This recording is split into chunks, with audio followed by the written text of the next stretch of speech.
ভাবুন তো, একজন শিল্পী বেসুরো গান কেন করে? একবারও ভেবে দেখেছেন কি আপনি যে যন্ত্রে গলাটা সাধছেন সেই যন্ত্রটি টিউনে আছে কিনা?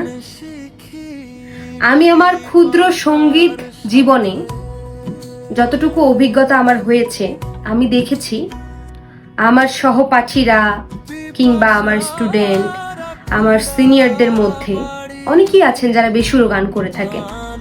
এর কারণ কিন্তু একটাই, তাদের যন্ত্রটি টিউনে নেই। তারা প্রতিনিয়ত যে যন্ত্রটিতে তাদের গলা তৈরি করছেন, দেখা যায় যে সে যন্ত্রটি সুরে নেই। প্রতিদিন আপনি যদি একটা বেসুরো যন্ত্রে আপনার রেয়াজ করেন, তাহলে কিন্তু আপনার গলাটা সেই বেসুরো জায়গায় তৈরি হচ্ছে।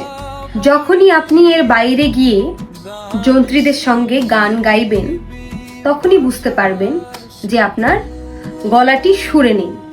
এর কিন্তু একটাই কারণ যে আপনি প্রতিদিন বেসুরো যন্ত্রে রেয়াজ করছেন।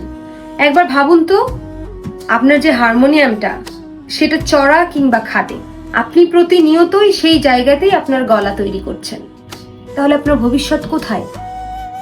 আমি কিন্তু ছোটবেলা থেকেই তানপুরাতে রেয়াজ করেছি, আর আমাদের গুরুজনরা বলেন সব সময় তানপুরাতে গলা তৈরি করতে।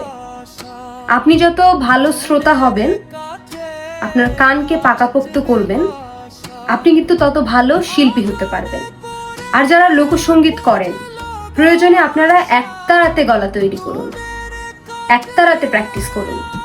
আপনি চাইলে হারমোনিয়ামটা রাখতে পারেন, হারমোনিয়ামে আপনি গান তুলুন, কোন কোন স্বরের উপরে আপনার গানটা যাচ্ছে আপনি হারমোনিয়ামে গানটা তুলতে পারেন, কিন্তু রেয়াজ কিন্তু আপনাকে তানপুরাতেই করতে হবে। আমাদের হাতে কিন্তু সবার একটা করে মোবাইল থাকে, আপনারা চাইলেই তানপুরা অ্যাপসটি কিন্তু আপনারা ইনস্টল করে রাখতে পারেন ফোনে, এবং সেখানেই রেওয়াজ করতে পারেন। আপনি যদি সুরে গান করতে চান, অবশ্যই আপনাকে তানপুরাতে রেওয়াজ করতে হবে। আপনারা কিন্তু চাইলেই আমাদের সাথে জয়েন করতে পারেন। আমাদের ভর্তি চলছে বিপাশার আখড়াবাড়িতে। আপনারা রেজিস্ট্রেশন করতে পারেন। রেজিস্ট্রেশনের নিয়ম হলো আপনার নাম, ঠিকানা এবং মোবাইল নাম্বার আমাদের হোয়াটসঅ্যাপ নাম্বারে পাঠিয়ে দিন। আমাদের ক্রিয়েটিভ টিম আপনাদের সঙ্গে যোগাযোগ করবে। সুর হোক সাধনার মূল মন্ত্র। সবাই বিপাশার আখড়াবাড়ির সাথেই থাকবেন। জয় গুরু।